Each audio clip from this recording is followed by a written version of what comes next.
How can we manipulate someone's senses enough so that they believe a false reality, when in reality something else is going on entirely? Or even, how can someone like the class geek pirate and steal, say, the varsity quarterback's, knowledge and skill set? And I play Zane Allura. And we're here to show you why you should care about November Renaissance, which is a feature being streamlined into a short film based off original concept and character. So go ahead and sit back and relax and enjoy the show.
Along to whatever out of time drum she plays me. She's my kind of crazy.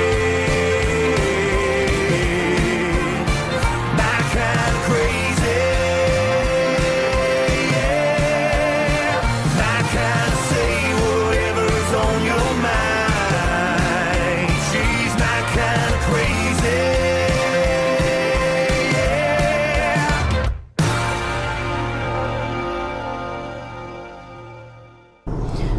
He said movements are being played on the chessboard. Okay, and you're saying the world is simply a stage. Now I see that thumbnail Brother Wally always has of the chessboard and the devil by the. I see the devil by the chessboard. Okay, yes, paid actors. You're reminding me as I went to go watch that Taylor Robinson court case, which they are not putting up publicly, and that's for a reason. The Lord immediately said to me that the judge is a paid actor. That's what I heard. He showed me that the judge is a paid actor, and I don't know what that means, but it's interesting. He said it is set up for my glory and I will knock them down. And I see the domino effect. And you're telling me it's all coming into fruition soon. Everything hidden will be exposed. Okay? Now you're saying Erica Kirk. I hear military apparatus. What does that mean? Military apparatus. Let me look that up. Okay, and then I hear cold feet. What in the world does that mean? The phrase military apparatus refers to the entire structure and system that makes the nation's military function. It means all the tools, organizations, people, and technologies that support military power. Wow, that's actually a real word. Here's the meaning broken down simply. Military apparatus means the full machine of the military, including the soldiers, leadership, weapons, vehicles, intelligence system, bases, communication systems, the command structure, the logistics that move supplies, in the strategics and planning offices. I hear permission is given and access is granted, and what will I tell you up next? And I hear shortcomings, and they will stumble and fumble the ball indeed. Okay, you guys, Fort Huachuca, the public response, it was way too over the top. We don't really need to unpack everything that transpired, but suffice it to say, it was pretty clear they were panicking. They were bringing out Mitch's baby mama drama, sons, everything to say this never happened, and we're going, what's going on here? Why are you guys so freaked out about this base? Clearly something happened here. Then we learned more that's an intel base. We learned more about how they were teaching courses to their agents on how to pretend that they're Christians and to be inserted within Christian organizations. That got weird. That's definitely weird, right? And then came, obviously, the PR blunder. When people say too much, almost, in trying to debunk something, when they pretend like they don't even understand English words. Fort? Fort? Can you put it in a sentence? What's a fort? Gosh, these people are so insane. Erica wasn't at some fort. Okay, Andrew Colbert, little too much. Like I said, he's got a lead foot. Vroom, too quickly. 0 to 100, too fast. If I was their PR agent, and to be clear, I do think Turning Point USA should put me on a monthly consulting retainer. I can help. If it was me, I would have been like, oh, Fort Huachuca. Yeah, we all know Fort Huachuca. Yeah, Erica lives nearby. Actually, I think maybe her mom worked there. I don't know. Let me call her and see. She might have been there. I have no idea. I'll see. I'll get back to you. I would have played it cool. No. Andrew's all like, here's a picture of her with her babies on the wrong date. She wasn't building a pillow fort. No. She was eating burgers. I like Chipotle. What, Andrew? What are you saying? Why do you seem nervous? That was, people with common sense. That's how I think we all felt. And I am going to tell you a lot. I can, like I said, assert she definitely has heard of Fort Huachuca. So I was interested when some people that were based at Fort Huachuca back in 2010, around 2010, maybe 2011, reached out to me to inform me that they knew Erica. And that Erica definitely knows the base because a bunch of people from the base were affiliated and had worked with her from about 2010 until around 2013 on a mini film that never saw the light of day. As evidence of this, because I was thinking, am I being trolled here? And then no, I wasn't being trolled. As evidence of this, they actually provided me with movie posters, which were professionally shot, and the movie, which was entitled November Renaissance. Okay, sure. We obviously we know that she did some acting or reality TV. I don't know how we would phrase it. We know that she was pursuing the stage, obviously. She was involved in pageants. And we're checking out this movie poster before I tell you what it's all about, what the movie itself is about. Just by way of association, virtually everyone involved in this movie, the actors, the stunt doublemen, they are involved with Fort Huachuca, okay? Involved with the military at the very least. The person they said she was really close to was Clayton Haugen. I hope I'm saying that last name right. Haugn. Maybe it's just Hogan. And he does marketing for the defense contracting firm Dillon Aerospace. There's Don Fry. Now, you might just think of him as a fighter, but he actually graduated from high school in Sierra Vista and then trained in judo at Fort Huachuca. There is Peyton McCormick. Her grandfather is Colonel Pete McCormick. Her father is Lieutenant Colonel Alan McCormick, once stationed at Fort Huachuca. Peyton was also, by the way, Miss Teen USA in 2006. Priscilla Annual. And again, we can pull up that poster, Skylar, so they can just see we're going through the names here as well. Her father was a lieutenant stationed at Fort Huachuca. There's also Chantel Thuy. I didn't have too much time to go through that person's background. I bet I could find a clear connection to Fort Huachuca since that's the theme. But we can tell you that her dad worked in artificial intelligence for IBM. So I'm thinking maybe he had something to do with Fort Huachuca. And then that Price Mitchum, that just gets dark. I mean, that young man or older man got put in a psych 5150 hold. And I don't know where that direction heads to. Long family of actors. I've got to prod that narrative a bit more. The point is that they told me there's absolutely no way that she's not familiar with Fort Huachuca. I don't know why that was said by Andrew Colvett. She most definitively was, just by nature, like I said, of what her mom did. And also this poster proves it. Okay, that narrative is officially over. This whole, oh, this is crazy, what are we talking? Okay, that's just done. We can end that, okay? Erica in this film was set to play a character named Evelyn Mathis. We know this because we found the remnant of a Kickstarter that was still available to the public. Now, I wish I had given to this when it was first put up back in 2012, 2013, because I would then be able to open all of these posters and learn more about that particular character. But I can tell you definitively that this was a movie about corporate espionage, assassins, and technology, nanotech, all used to help the government and corporate financial institutions maintain power. I am not kidding. I'm going to read you the description here before showing you a video. It says, in the world of tomorrow, the mind has become a hard drive linked to the internet. And once the present divide between technology and humanity has become next to non-existent, driving this world forward are the many emerging multinational corporations that have grown in power far beyond the control of world governments. In this reality, financial institutions vie for dominance through corporate black ops.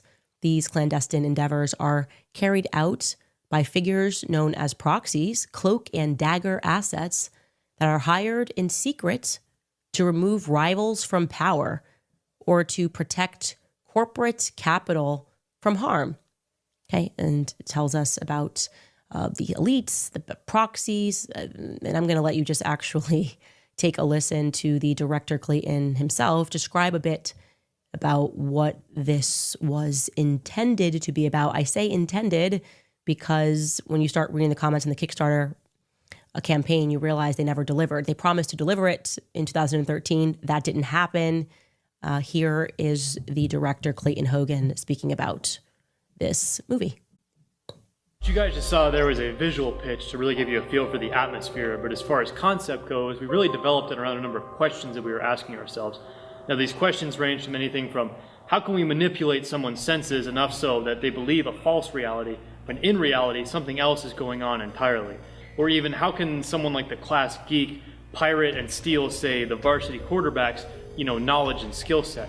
Or even more so, how can the knowledge and skill set of a Navy SEAL be copied and transferred to somebody else? And this concept became possible when we really pushed the boundary on what's called nanotechnology. And that's tiny little microscopic machines that carry out their function on an atomic level. Now, with nanotechnology, we were able to create this plausible and believable mind-bending and reality-bending concept that is grounded in developing physics theories out there and developing science.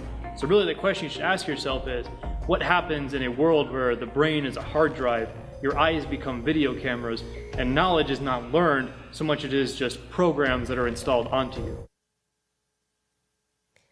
Yeah, so that's not going to help matters any in the world of us conspiracy theorists who kind of think that that's what's happening. Wasn't I just saying a couple of weeks ago that I feel like there are people that are walking around at the computer programs, and it's pretty obvious that they're just stealing companies, stealing land, infiltrating, doing these sorts of things. These people are not even successful. They're just thieves. They're glorified thieves with access to the military. Again, to be clear, this project was never released despite posting updates up to 2017. But I want to show you that to just confirm that our suspicions were correct. And that is now beyond ridiculous to suggest in any manner or form that Mitch's testimony that he plausibly saw Erica at Fort Huachuca is deranged, crazy, or a figment of a madman's imagination. Again, these people who gave this to us are friends with Erica. They know her. They say she knows about this space. So let's just shut that down. And there's a bit more I'd like to add here. A lot of you emailed and told us about a correspondence that had taken place online. a chat where a person shortly after Charlie's assassination, before there were any conspiracies in the air, said, "Oh, I saw Erica at Fort Huachuca." This is a woman, by the way, who wrote this. And then a bunch of people started yelling at her because she said that she had seen Erica the day before, which would have been September 9th, by the way, not the 8th. And she subsequently deleted the message. And there was no reason for her to have done that other than she thought, okay, maybe I was wrong. The whole internet is so mad at me for saying this. This person has absolutely nothing to do with Mitch Snow. So somebody else had published online that they could confirm that that was real. They were friends with that person. So to make that clear to you, so you understand the chain of custody of this information, the person who posted it is currently stationed at Fort Huachuca and deleted it. The internet caught that, or somebody on the internet caught that. And then a second person who was friends with that individual, who was formerly stationed as well at Fort Huachuca, said, yeah, that post actually happened. And there's more. I guess there are chats amongst our military personnel that are stationed there. And one of them asserted in this chat that they too had seen Erica at Fort Huachuca and that there was an order to lower drones on that day. So that brings us up to a total of 3 people. And the due diligence that I have done is that I have confirmed that third-party person who used to be stationed there, who knows the 2 individuals involved, okay, has a relationship with them today, is friends with them. So again, it's important to always say what the chain of custody is in case there is a mistake. But I did my due diligence to confirm that those people are real and that those people are in fact stationed at Fort Huachuca and that they made these statements not because they were being fed by the public one way or the other, but because they believed that they had seen her. Here's shortcomings, and they will stumble and fumble the ball indeed. More than in Indianapolis, the offensive coordinator, you get a busted play here, and then Sanchez gets hit. The ball is loose and it's alive. I have never seen this before in my life. Watch this. Vince Wilfork is going to throw Brandon Moore back into his quarterback. He's going to fumble the football. This is what Reggie White used to do to people. Forklift them and just lift them off the ground. Mark Sanchez not expecting it. Does that mean? You're showing me the Charlie Kirk show and you're showing me Charlie. And why do I see Erica Kirk in the back? Kind of like on the show in the back. So much will be revealed that is hidden in this hour. And what does she know? And you're showing me Erica. Why are you pointing at her children?